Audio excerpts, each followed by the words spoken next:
Hello everyone and welcome back to Mr. Motor Geek. So in this video we're gonna look into detail about the drive review of the all new 2020 Hyundai i20. And right now the car that we are currently driving happens to be the 1-liter turbo GDI variant with a DCT transmission. And the overall power output of this car happens to be 118 horsepower and 172 Nm of torque. And to be honest, the performance of this car is simply on next level. It redlines up to 6300 RPM and pulling power is very brisk, I would say. And when compared to the older Elite i20, Hyundai has improved the performance in this car by a wider margin. And the main highlight of this car happens to be the 1-liter turbo GDI engine, and it's the same engine as you can see in the Hyundai Venue and the Hyundai Verna.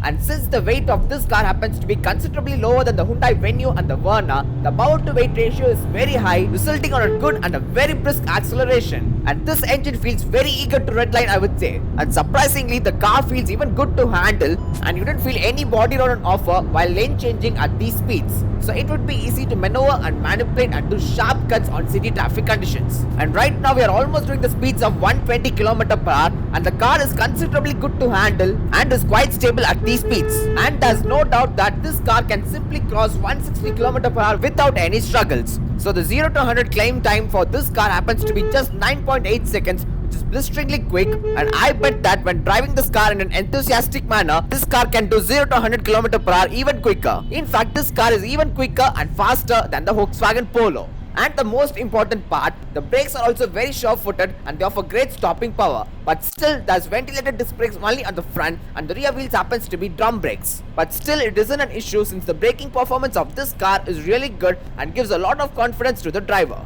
And the turning radius of this car happens to be just 5.2 meters, which is actually really good, and it would be very easy to do U-turns and turn sharply on traffic conditions. And every time when you accelerate it, the sound from the motor is simply amazing and feels very sporty, and it feels like a music to your ears. But still, this being a 3-cylinder is also refined, and you can simply cannot find the 3-cylinder characteristics. And it is the same engine as you can see in the Hyundai Verna and the Venue, but still, it feels a lot more refined than both of that cars. And actually you can feel the characteristics of a 3-cylinder engine in the Venue, whereas in this car you can simply cannot find that. And once again we'll accelerate it harder and faster, and when you accelerate it, the pulling power from the motor is very brisk and feels very punchy for sure. And also the sound of the engine when the rev meter climbs feels very sporty. And this car is mated to a 7-speed DCT transmission, and the gear shifts are very quick, and at the same time it is also very smooth and you can't find any jerkiness. And right now we have crossed 120 km/h and doing closely to the speeds of 130, and the car feels very stable, and in fact the acceleration is very brisk, I would say. And this car has a claimed top speed of around 185 km/h, but I am sure that this car can simply cross that speed and can do close to 200 km/h. And the peak power of this car comes at an early of 1500 RPM and stays all the way up to 3750 RPM. So this results on a wider range of power and throttle band. The low end and the mid-range power band is really good in this car, whereas at the top end you can slightly feel the dullness, but it isn't an issue since the low end and the mid-range is very much sufficient for this type of a car. And the suspension setup is not either too soft or too hard. It is set up on a balanced manner where it absorbs all the bumps and potholes of our roads and also feels quite stable at high speeds. And actually the previous generation model had a complaint of bouncy high-speed ride quality, whereas in this car it has been rectified and it doesn't feel that bouncy at all. But still you cannot compare the suspension setup of the Volkswagen Polo with this car. Still it is considerably decent, I would say. And coming to the fuel efficiency part, the car that we are currently driving now, the 1-liter turbo DCT variant has a climb mileage of around 20.4 km/L as per ARAI. And it is considerably decent when compared to the other hatchbacks of this segment, giving a very good balanced power output and at the same time a very good fuel efficiency.